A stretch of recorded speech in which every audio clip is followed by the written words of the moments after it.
Everyone, and welcome back to the top 5 of 2024. 2024 has been an interesting year in terms of both the entertainment industry and what the consumer got, as we have truly seen some truly terrible and bizarre shows, but at the same time some truly good and even great shows. So in my opinion, these are the top 5 shows of 2024, specifically the animated genre. At number 5 we have Arcane Season 2. This was a very long time coming, and a very dark show to boot, but dark in a good way. It would almost seem as if for a fact we would never get anything from Arcane ever again. But we have gotten a second season, and boy is it very dark. And very good as the world of Arcane seems to start coming apart at the seams, and at all levels. And the show has been great, but it's been a shame that this one Arcane has not been able to reach its full potential. And potentially it was a little bit too dark for my tastes. And given the show had a lot of potential that's been weighted due to the fact of its long-term hiatus, so in reality, it can't really go any higher than 5, just due to a lack of development, and a general lack of development of key elements of what, in my opinion, are the story. At number 4, we have Tomb Raider Legend, or specifically Tomb Raider Legend of Lara Croft. This was a very nice surprise coming at the very end of the year, and it is a very enjoyable show, both handling its source material and at the same time finding its own sense of identity, given the fact that it does borrow both from the original seemingly Legends Tomb Raider timeline, and quite possibly the most recent spat of Tomb Raider games as well. This one does make its version of Lara seem a bit dark and tortured. And also, once again, the animation was done excellently. And although I do think the fact that the Legends version of Lara Croft does seem to have a little bit too much emotional baggage, and they do pile on a little too much for the Legends version of the character, and it would have actually made sense to go with the modern version as well, but beyond that, it's a very show, there's a fair bit of humour in it, and boy does it do a lot to show it.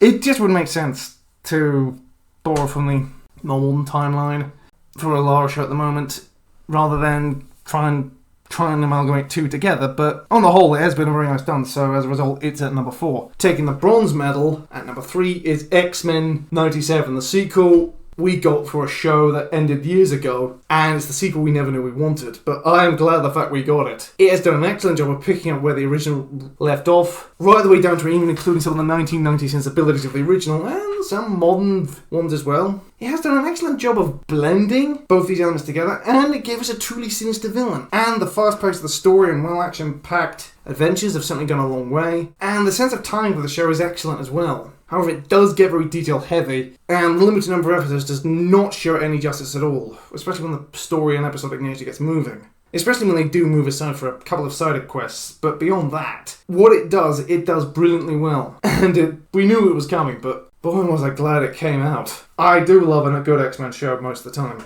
It's just the fact that the limited number of shows don't really give this show this kind of caliber of justice, so it's at number 3. Taking the silver medal at number 2, we have the 2024 Hazbin Hotel. This show is just well played. As it is, has been wild. The idea of combining a serious yet funny adult comedy with a Disney-inspired musical feel just makes this show very much entertaining and funny. The show's character, Female Dorino, you are the champion, has created something truly bonkers. The characters feel very well flushed out, and the idea that a wretched sinner can somehow find redemption in hell and work their way up to heaven is a good idea. Yet at the same time, it also builds on the fact that basically there are those in heaven who want to keep the vested things the way it is. As if hell is overpopulated by sinners, well, they read the rules. I mean, the show does an excellent theming and everything else, and the musical track is brilliant. Yet it's at number 2 because I feel it has yet to tell its whole story about the whole balance of heaven and hell potentially being tipped, and how for a fact that quite possibly things may be in for a change if it plans out. And finally, taking the number 1 spot and the gold medal as the best anime show of this year, in my opinion, is Star Wars The Bad Batch Season 3. This has been one of the best ways to end a show so far. The final season of the show has come to an end on a very much a high note, and the perfect blend of, in my opinion, of tension, drama, action, and a little bit of comedy, and a couple of nice cameos of some characters as well. It also gives us the beginnings of the canon origins of the Rebel Alliance Restore the Republic, and how it began slowly but surely in the background. And at the same time, it also shows for a fact that quite possibly the clone troopers are the ones who actually started the whole rebellion in the first place. Then we have the ending of the season, and the series has been a wild ride. And it gives us a very satisfying ending for the Bad Batch and their adventures. as they get Omega home, safe and sound, along with a hair-raising adventure, while also picking up potentially someone they never thought they'd ever pick up for the job. And they also while having the Bad Batch do what they do best, the impossible. Omega comes out into her own as a fully fleshed out character. Even at the end of the show implies that Omega's adventures have only just begun, as she goes off to join the rebellion, as a fighter pilot of all things. It is just a brilliant show, and a brilliant way to end a show on a high note, with a truly satisfying ending. And while the Bad Batch story itself has ended, there might be others to come. It's got to be the best Disney Star Wars, I think, ever, which says something. I mean, it's up there with The Mandalorian. Yeah, but Bad Batch takes the #1 spot just for being, I think,